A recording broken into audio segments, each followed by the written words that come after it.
Today's show is sponsored by the ABV Barrel Shop. The ABV Barrel Shop is located in the St. Louis metro community of Arnold, Missouri. The ABV Barrel Shop is focused on one thing, single barrels. Best of all, you can try before you buy. Head over to abvbarrelshop.com to sign up for their email and text distribution so you know what they have in stock, what classes are coming up, and who from the industry may be coming in to visit. The ABV Barrel Shop. It's where single barrels live. We are also sponsored by the Bar to Go. The Bar to Go offers traveling minibars that are no bigger than a small purse or toiletry bag. Best of all, they are fully customizable so you can create the perfect piece that is unique for you. If you own your own business, what a fun and unique way to promote what you do. Check them out online at thebartogo.com. That is the number 2 in the Bar to Go. If you have wholesale questions, call my friend Isabel Clark at 504-481-1297. Finally, we are sponsored by the Neely Family Distillery. NFD is a family-owned business that keeps ringing up awards in the spirits world. Head to Sparta, Kentucky to experience the family history, award-winning spirits, and meet the Neely family. Check them out online at neelyfamilydistillery.com. Now, on to the show. Let's drink!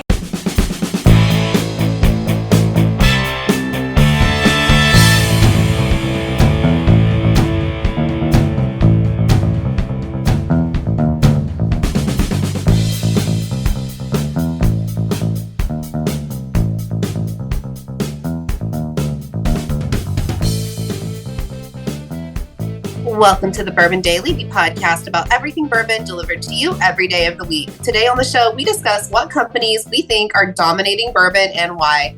My name is McNew. Please join me in welcoming my co-host, Steve Akeley, along with our special guests, Lenny and Kathy Cool, Katie Joyce, and Jeff and Druzy. Hey, gang, what's up? Hey, guys. Hello. Hey, so we're going to be talking about who is dominating bourbon. We're going to be throwing our thoughts into the ring and see what happens. We'll get to that after the break. For right now, Jeff said there's something he wanted to talk about. What is that, sir? Yeah, I just been thinking, does anyone else have a bourbon habit, whiskey habit, that others point out as being quite odd? Great question. I have one, but it only pertains to podcasting with the ABV network, and that is my propensity to. I try not to have too much to drink, just so you know, for obvious reasons. But I do toss my bourbon down to the first story of our rack house from where I'm perched above. I don't know if anybody's noticed that, but I do at the end of every show. That's funny. I almost asked about it just at the end of last show. I didn't know. At first, I thought you were just like airing out your glass, like wind through it. But it's been pointed out before. Tim Swyatt has called me out on it. A few others have, but can't drink it all. Yeah, you know, dumping. That's true. Okay. That's a. And you're arguably just like adding more to the atmosphere, right? You know, sure. It's not like if we do that in our living room, it's kind of weird. But I mean, you're in an appropriate place to be throwing it out. So yeah. So I do have one, and it drives my husband crazy. So I don't like to finish bottles. So we probably always, at any time, have like 20 bottles that are like this level at all times. Like, can you just freaking finish it? I'm like, I just don't want to see it go. He's like, you drank it already. Just finish it. And I can't. I always have a ton of bottles this level. I do understand that. Audience can't get it, but there's not a lot left in it. This is off topic, but I do have a slight answer for you, although I don't know that you'd be so inclined. Obviously, that's the makings of an infinity barrel, but I feel like you could have enough. Not on board with that yet. Step it up one level. Do the infinity barrel, not bottle. Like, go big. Go big. Yeah. Gotta buy a giant barrel. About that I've got some barrels. You can have one. literally right behind him. I'll come get a barrel. Yeah, no, that's actually not. That would take me forever to fill up too. That would actually be fun. Yeah, forever. Kinda.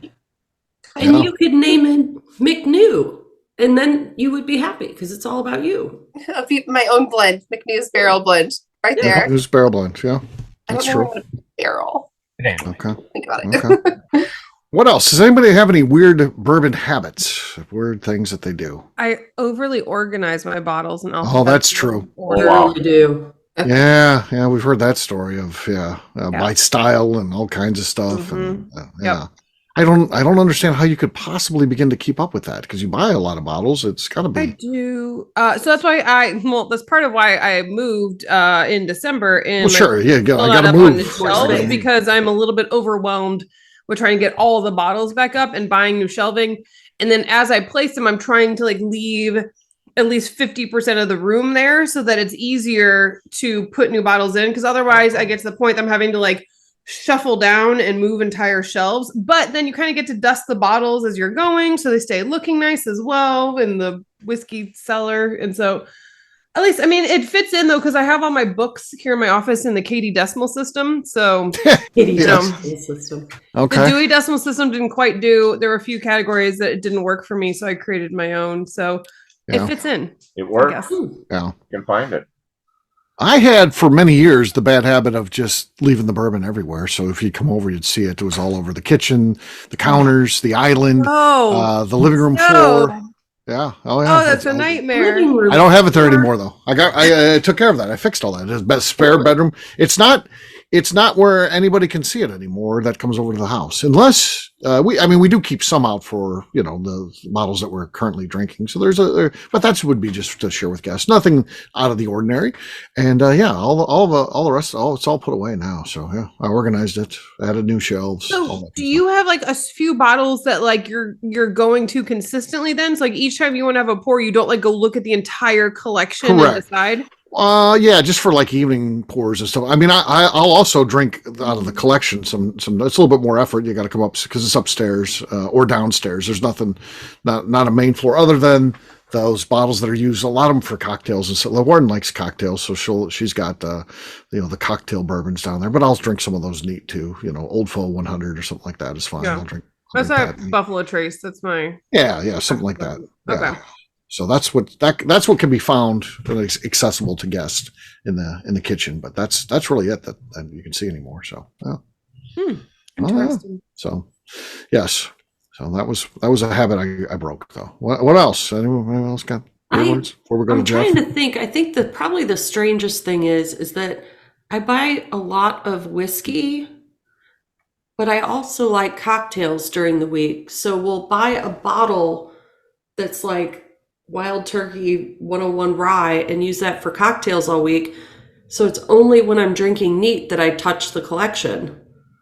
And it just keeps growing and growing. And I feel like I should like try and make a dent in it at some point. Make a dent in the collection? Yeah. No, I've just accepted that there will be more bottles in my house than I could ever drink in my lifetime at this point. That's a thing. That's a thing for sure. That's why if you come over to my house, then if you like something, you're going to leave with the bottle because I'm quickly keep running out of shelf room. So yeah. Here's an odd thing Katie does. She stores a bunch of her collection at the ABV Barrel Shop.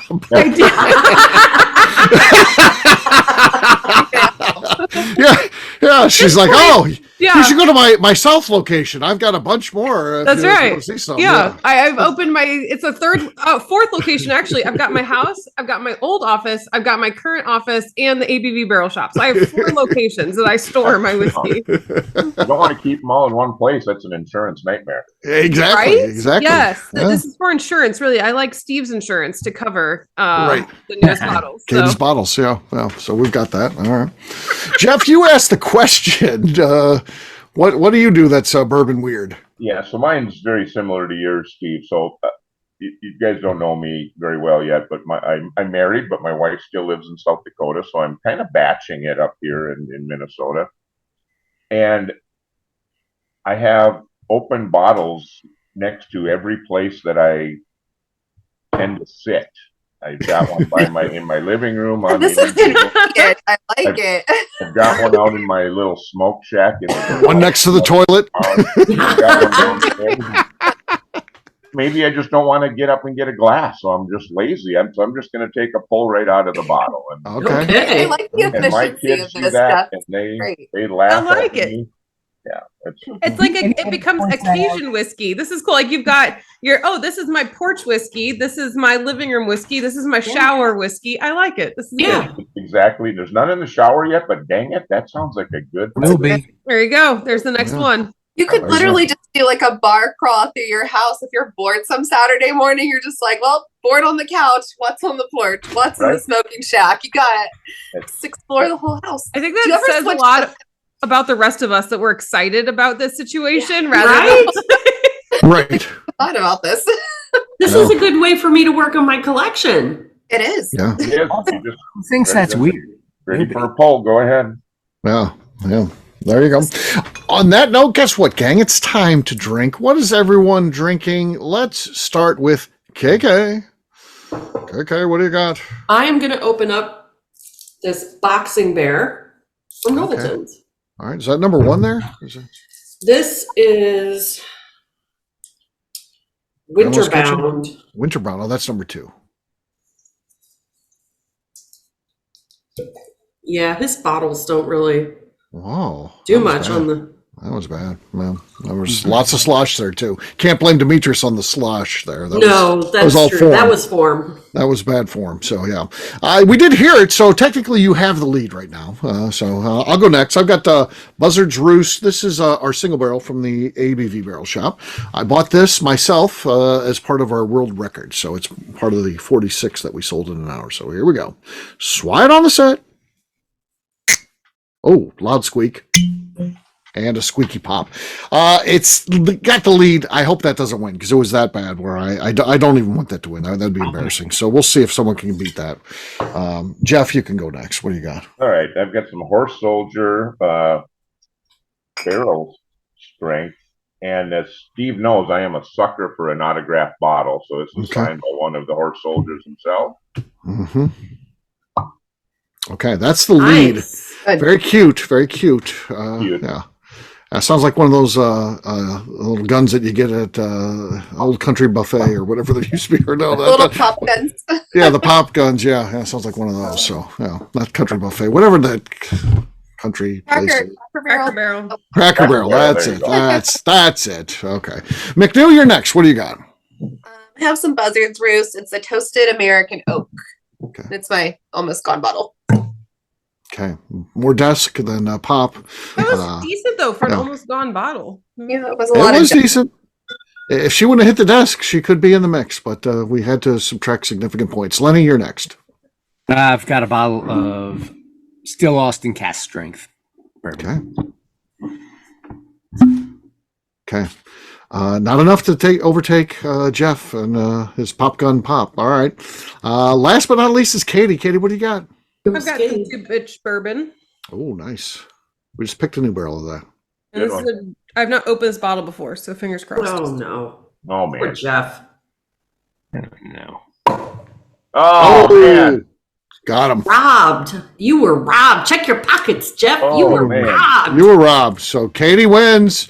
Pulls it out of the fire. There you go. Cheers, gang. Cheers, Katie. All right. We'll take a quick break. And then when we come back, we're going to be talking about who is dominating bourbon. We'll do that in just a few.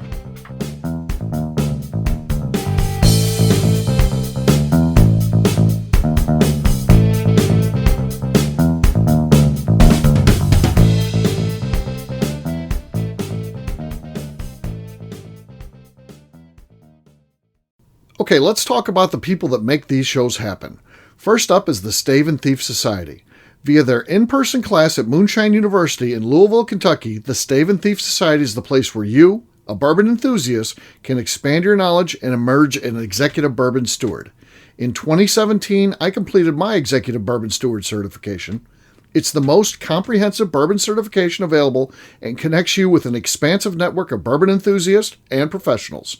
Check out the full listing of in-person and online certifications and join the society today by enrolling at staveandthief.com. Speaking of executive bourbon steward certification, the ABV Barrel Shop in St. Louis, Missouri has developed a unique partnership with the Stave and Thief Society to offer a preparatory class to assist you in getting your executive bourbon steward certification. This prep class costs only $25 and is available to take live or online via Zoom. Graduates of our class receive a coupon code good for 15% off your executive bourbon steward certification held in Louisville, Kentucky. This saves you almost $90. Additionally, you can collaborate with fellow attendees to split travel costs when you go to Louisville. If you're interested in signing up for the class, simply head over to abvbarrelshop.com and check out the classes and events page. Last but not least, we are sponsored by Neely Family Distillery. Royce Neely is the 11th generation distiller in one of America's oldest distilling families.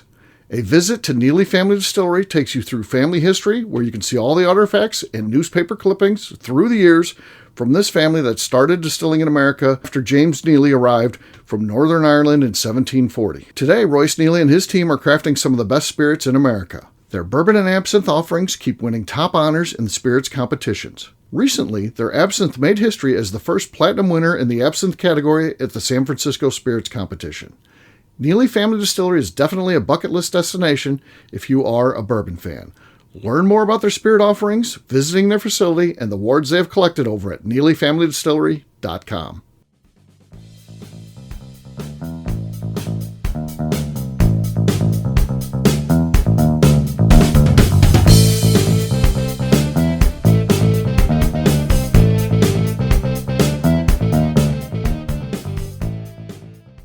This is Katie Proof, and you're listening to the Bourbon Daily.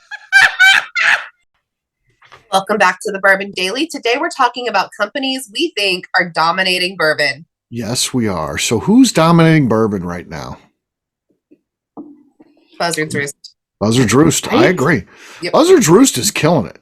Kathy and I were at a thing, and they were just like, we just had a great event. It's this company, and we figured it was like Buzzard's Roost, and yeah, because he was talking about they're out of Louisville, and Tom Crowder has them. Like, it's got to be Buzzard's Roost. Sure enough, yeah, they're just killing it. You see, they're rolling out to more and more markets, and yeah, it seems to be happening. They're making great whiskey. It was my whiskey of the year last year. They're char #1 rye. I mean, they're doing good stuff. So it's a great combination of, you know, getting the new distillery open and opening up to new markets, and and it all comes down to the great whiskey. So that's for sure.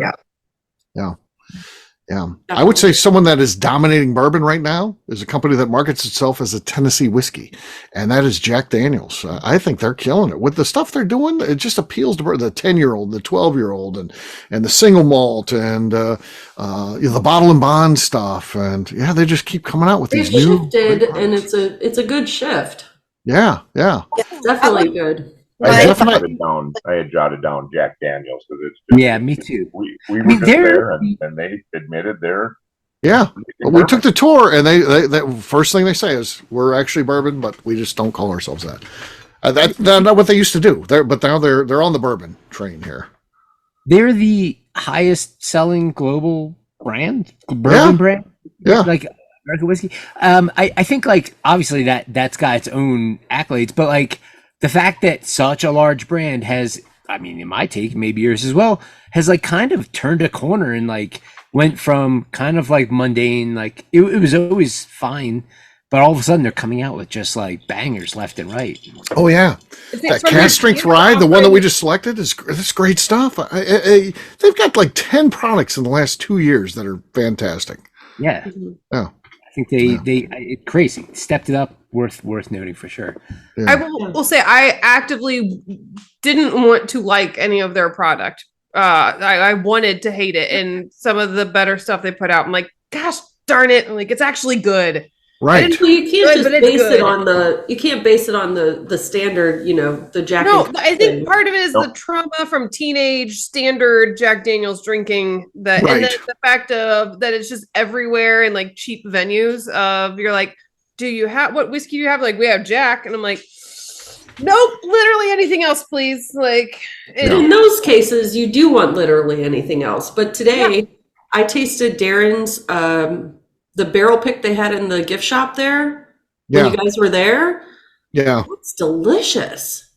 I mean, that's really good stuff. You can't just discount it because, I mean, if we discounted everything that we did that was stupid in our youth, I wouldn't be drinking any alcohol at all anymore. Right. Yeah. This is true. Get back on the horse, Katie. Look at what Kathy's overcome. There has been a shift though, because I'm like, if I go to a concert, I'm like Jack and Coke, dive bar, Jack and Coke, because nobody can mess that up. It's pretty solid, and I do actually like it. But they have become like a solid. Their new expressions. Yeah, you can drink that neat, and it's enjoyable. Like, it's definitely a whole different world. It's not. This isn't like a part. You could have it at a party, obviously, but like, you're not just drinking it to get drunk. You're drinking it to enjoy it now. It's definitely had that shift. Right. And, you know, they've really embraced, like I said, the bottle and bond stuff and the age stated 10 and 12-year-old. What about their Coy Hill series where they're going after the high proof stuff? You know, you got things in the 130s and the 140s. What do bourbon fans love these days? Higher proof. It's all graduating to higher and higher proof. I mean, that and Blanton's. Yeah, that and Blanton's right. But what other the big guys is going after that high proof market where they have a product line that is nobody. There's none of them that you think any of the bourbon companies. That Four Roses doesn't do that. Jim Beam doesn't do that. Heaven Hill. You know, occasionally they have. Yeah, it's they have a whole product line dedicated to high proof. I think it's kind of cool. So I think they're killing it when it comes to the bourbon fan in the bourbon market. Who else do we think is doing good out there? I've got one. Okay. Go ahead, Lenny. This one's a little, I don't know, maybe it's not weird. I've been from day one, since I've had it the first time anyway, and even till recently, very impressed with New Riff. And I've got a few reasons why. That's a good answer. Yeah, well, yeah, I try. I think God. He feels so validated now, Katie. Yeah. I like their Katie approach approved. with like bringing their head distiller from brewing background, because like that's my kind of heartstrings approach. Also, like every bottle I've had is very good, but check this out. I picked up a bottle of their American single malt when I was in Missouri. It was before I saw in Colorado. I will go on record and say I think their American single malt is the best American single malt on the market right now, until I decided, damn it, I need to be better, and I put together a blend. I'm not saying It's the best. It's the best. But no, like take it from like a different angle. What I'm really saying is like that bottle inspired me to say, no, I need to do better. And I think That's good. Yeah, whether I did or not, that's subjective. Right. But I'm fucking impressed with New Riff. Those guys do a really good job. When you're talking about dominating, we're doing a disservice if we don't talk Buffalo Trace. Because I mean, come on, give me. That's the gimme. Yeah, I mean, it is a gimme, but if we don't say it, it would not Like be they're correct. just on their own level. Yeah. Like it's like Right. easy to sometimes like not mention them because good God, they're on a level different than anyone They else. are. No other distillery has turned their entire product line Right. into an allocation. Yeah. Benchmark. Like, No okay. other distillery. Yeah. I mean, come They on. have allocated water at this point. Like Yeah. they've like People are going crazy for like it. just Yeah. plain bottled water, not even like to put drops of it in your whiskey, just plain purified water we've made, and it would become allocated. Like Absolutely. Yeah, if this was Jeopardy and the answer, it was who is dominating bourbon, the correct answer would be Buffalo Trace. You got to go for them for sure. Yeah. Right. Yeah. And whether you like what they're doing or you don't like what they're doing, you have to give a tip of the cap because they're doing it right. I mean, they've figured it created out. this whole thing. They've and some I of it think was luck and some skill, but it works. Whatever they're doing is working. Yeah.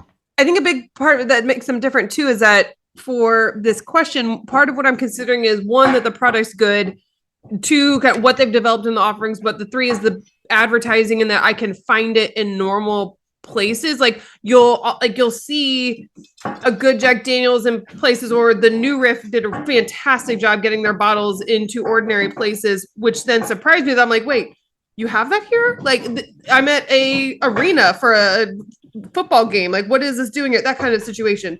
But Buffalo Trace doesn't do that because it is so allocated for most of their product, and they still are that much above everything else. It doesn't have to be available everywhere or to a point where, because I feel like, I'm sorry if it's getting the dinging of this, the dog is chewing his bone on the metal base of this table and it is just going through.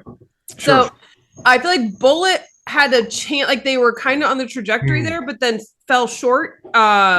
And that their advertising was great, and you're starting to find them in these cocktails and everywhere in these major places. And if they just would have kind of kept going with it and made some other offerings above that, they could have been there, but I don't think they are. And so, but I think still Buffalo Trace did it totally different, and they're still number one. It's really impressive. Metric for their domination also is like their fucking bourbon cream sells out everywhere. That's bonkers. The people are like, well, it says Buffalo Trace on it. Fantastic point. What? Like that's Right. crazy. And it is good still. Yeah. So I'm going to take it just a little different direction. I should have jumped in earlier, but because we hit the big names and they're certainly killing it from a world universal domination. But I'm loving.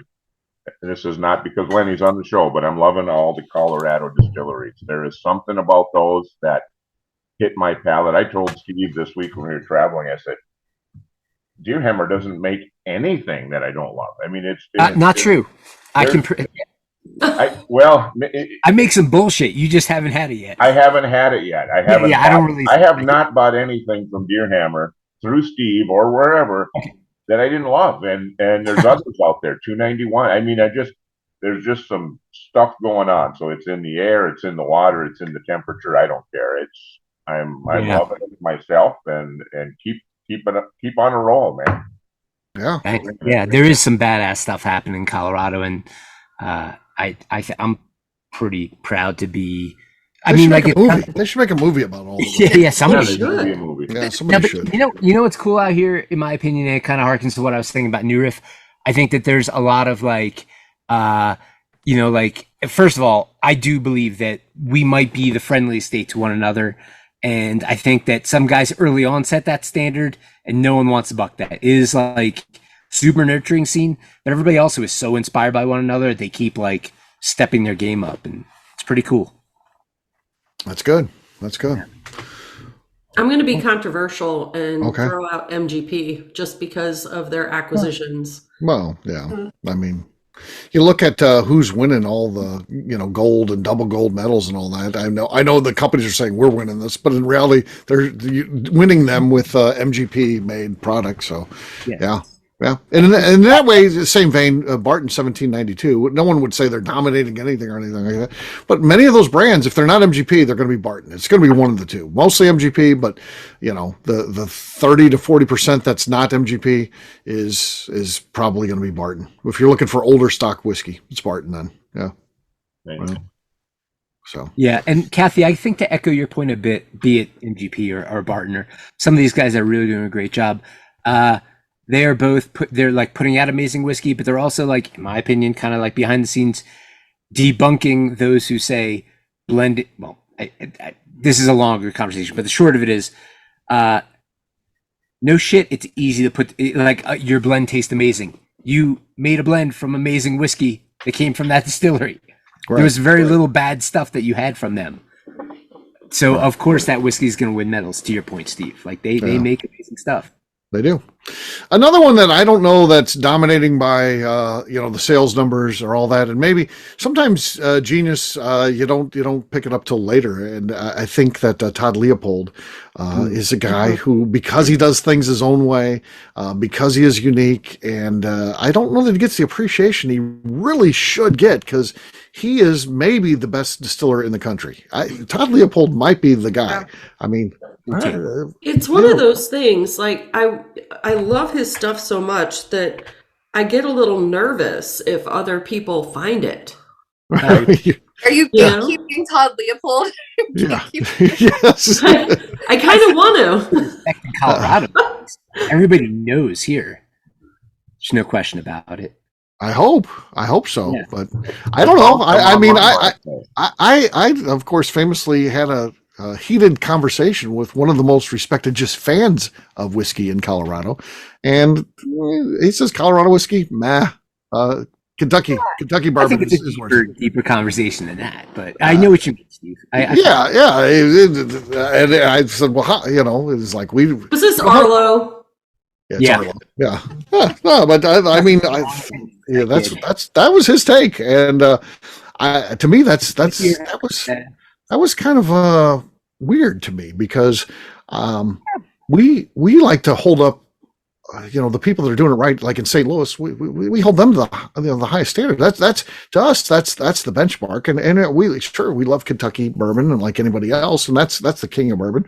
But we got some people that can hang out with those Kentucky guys, and that's honestly what I feel. And this Colorado king of bourbon fandom didn't feel that way. Didn't feel like anybody. I think there's a lot of like, you want what you don't have is part of that. But on the flip side, like back to Todd, there's like what I find fascinating about what he does, and I think a lot of people do, is like, go find a product that he has that doesn't have a fucking awesome story behind it. Right. Be it like how he made it, or the impetus for he it. researches it and what he's got to do for it. Not a goddamn product that he puts out, and he puts out a lot of products. Right. That you're like, okay, whatever. None of that. But All interesting. But to me, the greatest whiskey that's being made right now is that 3-chamber rye. I think that's the greatest American whiskey. And like in St. Louis and other places I see when I travel around, and this might not be the case in Colorado, but it sits on the shelves. And a lot of times it's in the markdown bins because they can't sell it. It's an expensive bottle. People know what 3-chamber is. They might not know who Leopold Brothers is. And it ends up not selling at its high price point of, a couple $100s for a bottle. And I think it's worthy of that.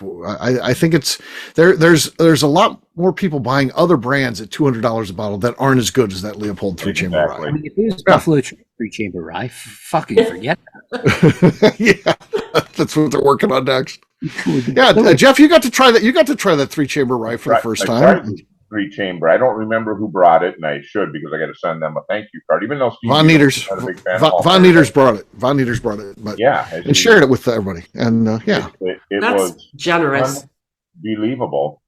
Yeah. And now I ordered some last night off of their website. I hope it didn't take me to a scam site or something. No. They that's where Von Nieters gets all that and all that. Those he buys it all the time. Ship it, but somebody's shipping it.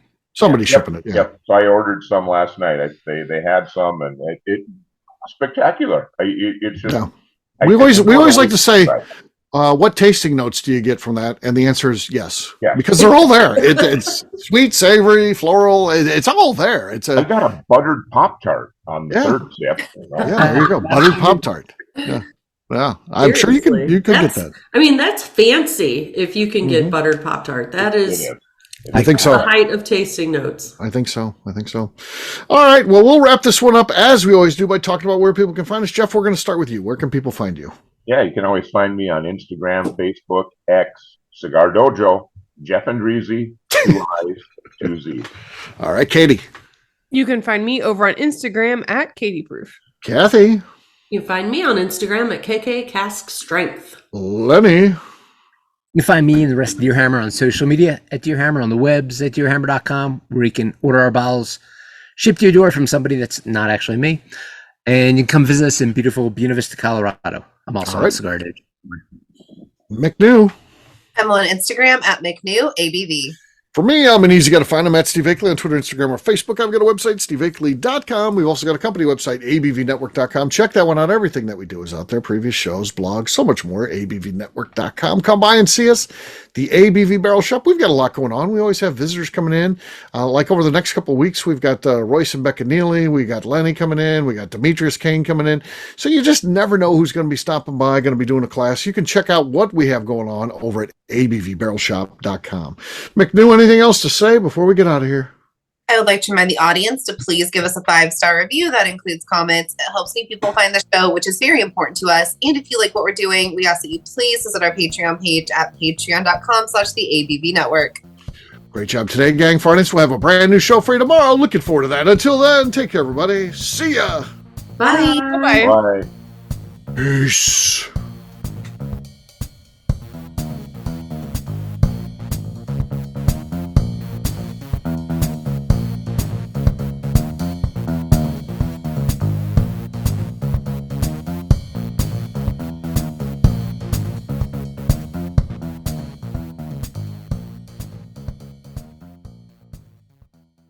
Before we let you go, let's talk about one last thing. The ABV Barrel Shop in the St. Louis community of Arnold, Missouri. The ABV Barrel Shop is focused on a couple of things. First of all, single barrels. We are the place where single barrels live. We go to distilleries, taste through the whiskey, select the best barrel, and have it shipped to our store where we present it to you, our customers, by allowing you to try before you buy. We're also known for the classes that we have in our education center in the store, as well as the events we have with industry professionals from the bourbon business. If you are in the St. Louis area, please come by and visit us at 6 Fox Valley Center in Arnold, Missouri. Or at a minimum, at least sign up for our email and text distribution so you know exactly what's going on in our shop over at abvbarrelshop.com. This is Steve Akeley, owner of the ABV Network, signing off. We thank you for listening to our programming and truly appreciate your support. The Bourbon Daily is part of the ABV Network. For more information or to become a sponsor, please visit abvnetwork.com. Thanks for listening and cheers. This has been a Steve Akeley production. Bye.